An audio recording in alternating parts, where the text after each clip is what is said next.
Okay, let's continue. Now, in early next year, Japan's opened up apparently next month. So early next year, a group of us are doing the 88 Temple pilgrimage. We're targeting March for the pilgrimage. It's 88 temples by bicycle. I'll just bring my folding bike for that. The folding bike, when you're on buses, if you can put a bicycle completely in a bag, you're allowed to take it on a bus. If it's uncovered, you're not. So folding bikes work well. Some people just buy a $100 bicycle at the beginning of the pilgrimage and leave it at a bike shop at the end of the pilgrimage, and it's a $100 expense. It's a 1,500 kilometer ride, and I'm not taking, I usually take a hammock tent for it, but this time I'm going to just do hotels. But if you're on a budget, the hammock tent is the way to go. If you purchase a hammock tent, that can be a normal tent on the ground, or you can hang it up in the trees. I prefer the hammock tent because when you're having a wet day, you're up off the ground, and the tarp just keeps the tent and you dry while you're sleeping. So it's just much more comfortable in Japan. 70% mountains. No matter where you look, you'll see a mountain, and you just cycle towards it, past the tree line of where the houses finish and the trees start. You walk in with your bicycle and put your hammock tent up, and people don't mind. They're pretty cool with it. When they know you're on the pilgrimage, they're quite welcoming. If you want to attend that, there's a small group of us going. It'll be a lot of fun. Just let me know, and as the group consensus sort of decides on a date, we are sort of targeting March, as I already mentioned, but there's nothing fixed yet. We're presuming there's not going to be another COVID wave, and so we'll just have to see how that goes. Now, if you're going to attend the group, we're going to do practices at each temple. They don't provide a lot of seating at the temple, so it'll be standing Qigong practices. And the basic theme is you chant the Heart Sutra at each temple, and some people collect a stamp and have their book of temple stamps. They'll get 88 stamps, 1 page per stamp, and their calligraphy, like $3 or something at each temple to get it done. It's quite a nice experience. I would also, if you're planning on coming and staying in a tent or a hammock, budget for every few nights to stay in a hotel, because if there's a bit of rain, you want to go to the hotel. When you want to do your laundry, most hotels have a washing machine, and it just makes the trip much more enjoyable. A few days of the hammock tenting, and then a day in the hotel, and just keep alternating. So I would budget for that. There's also food everywhere. You don't have to worry about food. It's very easy for that. Depending on Wi-Fi is can be a bit difficult. Not many places have free Wi-Fi, oddly enough. So if you like, I'm coming from Thailand, I'll get a roaming data plan for $12 for 10 days, and it's 7 gig, and it slows down after 7 gig per 10 days. That'll be much cheaper than spending the $20 on the 2 gig plan, which disappears really, really quickly. Because you want to have mapping, and we'll all talk on Telegram if the group's split up and staying in different hotels, or some people are in a hotel, some are camping, so we can meet up in the next morning at a certain temple. So the Telegram group is kind of essential when you're doing this, because some people who are super fit are cycling at high speed, and they're going to spend more time practicing at temples, and other people are cycling at low speed and are just going to the temple to recover before they get on their bike and go to the next one. So it's a very different rhythm for each person, each group. So if you're going to be coming, I would get the roaming deal from your company. Have a look at it, but it's usually 2,000 yen, which is just under $20. Well, now with exchange rate, most probably closer to 12 to $14 and US for 2 gig of data, and that goes pretty quickly. All right, so if you have any questions about that pilgrimage and you want to come along, let me know. Everyone's welcome. We will be doing a lot of the Hermetic-based work, mainly standing at each temple. Evenings, whenever the group is able to get together, we'll have dinner together at one of the local Japanese restaurants and do a evening practice on the beach, because a lot of the touring is along the beach line, and there's lots of beautiful sacred sites for practice. So we'll take our time. Now, I've heard people doing the pilgrimage in 10 days or so, doing 150k cycling a day, but I'm going to take a month to do it, so it'll be a gentle trip, no rush at all. There's a lot of guides and YouTube videos on the pilgrimage if you want information on it. I bought the printed guides before, and I didn't get any information more from them than what was available online on people's blogs and on video and so forth. So purchasing wasn't necessary. With Google Maps nowadays, you just open up your app and you pin out your locations and off you go. There's a few days stay in Osaka beforehand, and we'll go up to Koyasan before we start the pilgrimage.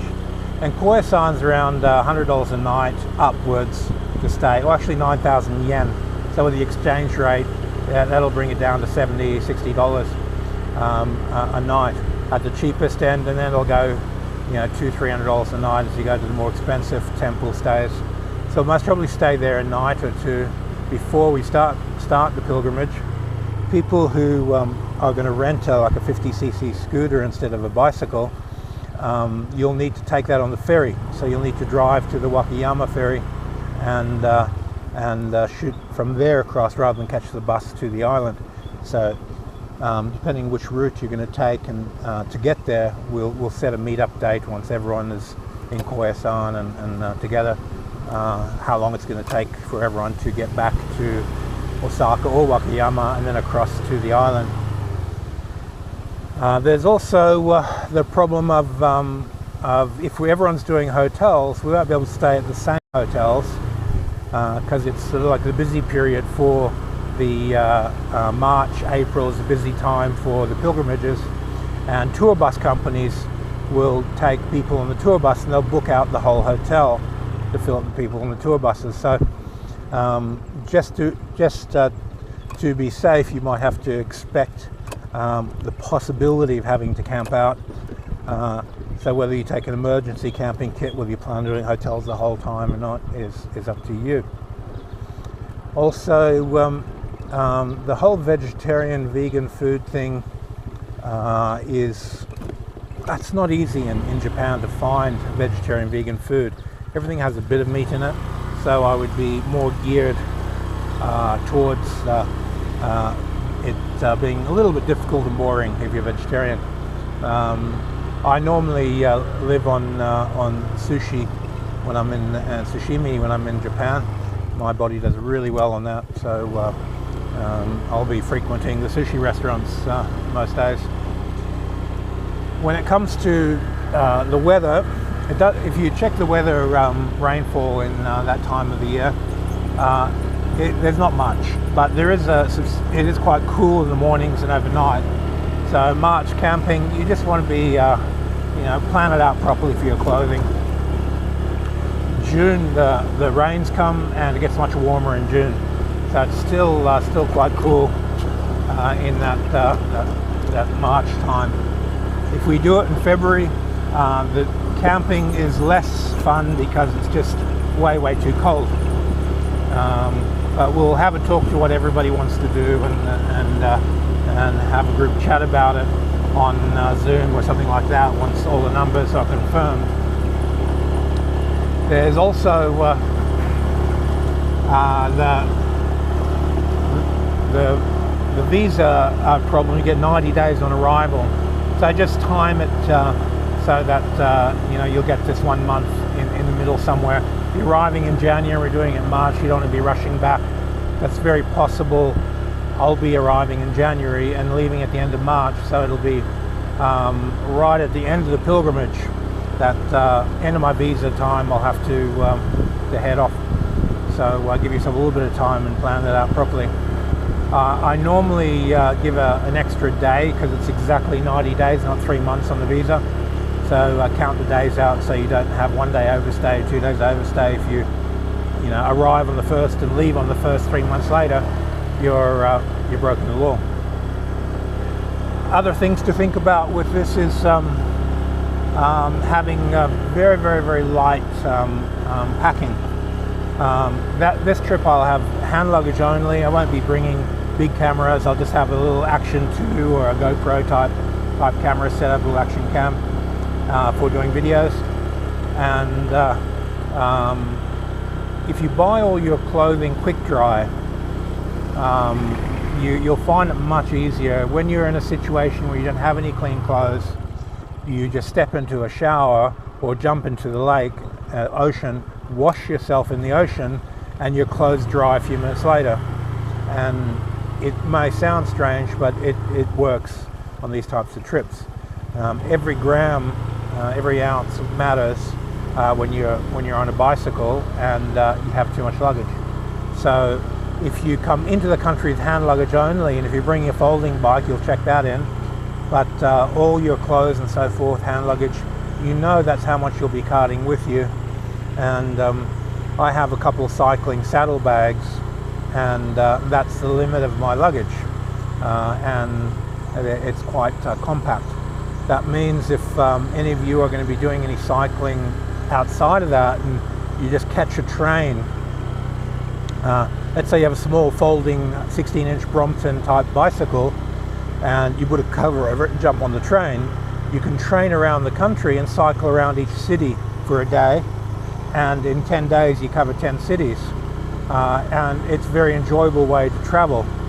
I've got a 20-inch Dayhon bike, and it's 12.5 kilos plus the rack and the accessories, so closer to 15 kilos, and that's just too heavy.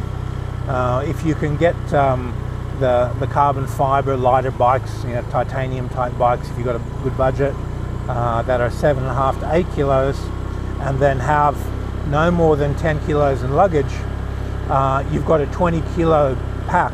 So when you step onto the train, you're carrying your stuff. It's manageable, and you can travel around the whole country that way, just cycling around cities, and you have a feeling of freedom. It's a really nice, enjoyable way to do things. If you're going that route of bringing a folding bike with you, go for the Brompton type folding bike, the 16-inch, because they're just so much smaller, much more compact to travel. The 20-inch Dayhon that I use, it's just not compact enough. I'm going to change to the slightly smaller folding bike. Now the copyright patents on the design are finished.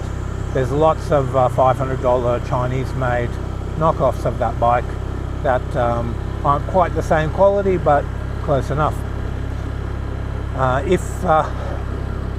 If you're going to rent a bicycle in Japan, you're looking at $5 a day for an old granny's bike, and if you're going to take a month, you add it up, it's $150.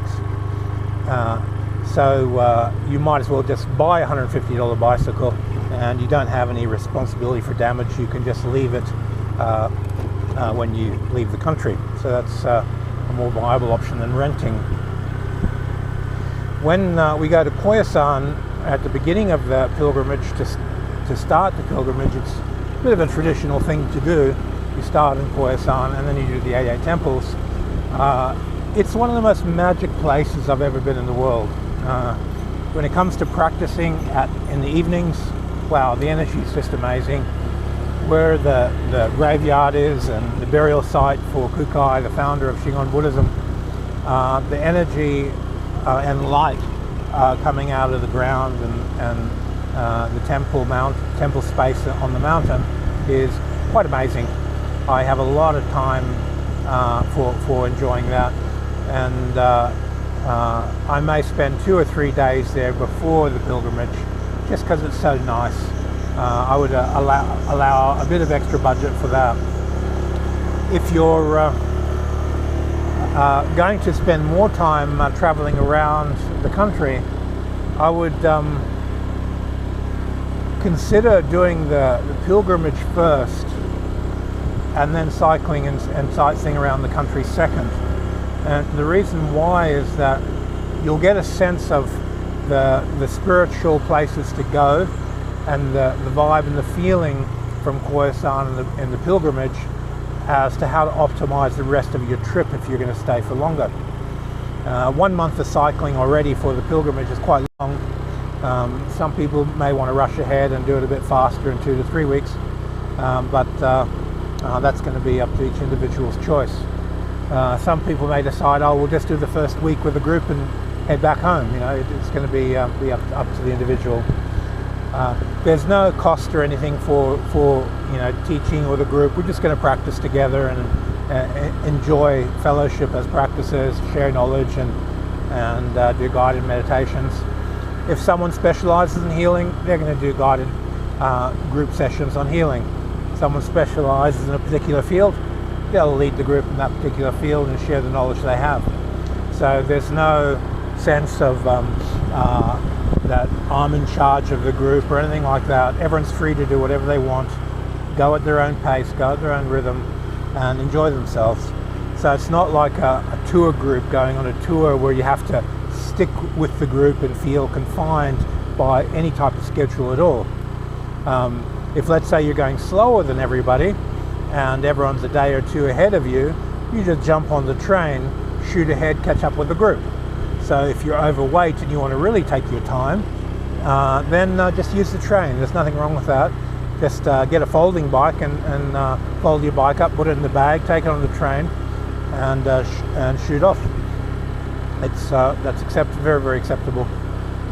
So don't feel any form of restriction that you have to abide by the group decisions. The group's really the only decision we'll make as a group is a starting point. We'll meet on this day in Koyasan, and people who are renting the 50cc scooter, Osaka Scooter Rentals I think was the name, but if you Google that you'll find them, have a 50cc scooter which you can drive on a car license, but you'll need an international car license, and it's limited to 30 kilometers an hour, and no one's going to be cycling faster than 30 kilometers an hour. So that's an option. And I've done the pilgrimage on bicycle before, and that was a lot of fun. On a scooter before, and that was a lot of fun. It gave me more time at the temples to practice and less exhaustion from cycling. But it's a very, very different experience, because when you're on the scooter, you'll see all these sightseeing and practice points and places, and you'll just be taking off the route and going to a bunch of other places as well, without any sense of restriction. People who walk the pilgrimage usually do it in 1.5 or so months, 2 months, and they're targeting 30 kilometers a day, but not many people are going to do the full 30k a day. This way, if you do the walk, you're going to be way behind the group. Another thing to consider when you're doing the pilgrimage is your feet. For the people who do choose to do the walking, and they may just catch a train here and there to catch up to the group and meet up at different places, your feet get really hammered. You can't feel your feet, so that might be a problem. For cycling, I don't use cycling shoes. I use a pair of wet and dry shoes, Merrill brand, and so if I go into a creek or a river, they get wet. If I'm in the rain, they get wet. It's not a problem. They just dry out. They don't have any smell to them. They're quite. It's quite a nice way to to take care of footwear, and I don't carry any additional footwear with me. I just the one pair that's on my feet, because of the hand luggage, and you check your bike, folding bike in, it drops down. Some people take a spare pair of shoes, and then they're tying these shoes on the back of their bike, hanging all over the place. Shoes take a lot of space, so it's something you'll need to consider. Back to the clothing, I take one pair of very light long pants and one pair of short pants, and then several t-shirts that are quick dry, and both my pants will be quick dry, and my underwear are quick dry as well. And because they're all made out of these nylon type materials, they breathe really well, so they're really good for energy work. Quick dry needs to breathe, so if you're vital breathing with quick dry on, you go, wow, you know, it works. When you look at, say, cotton, everyone says, oh, cotton breathes well. That's not actually true.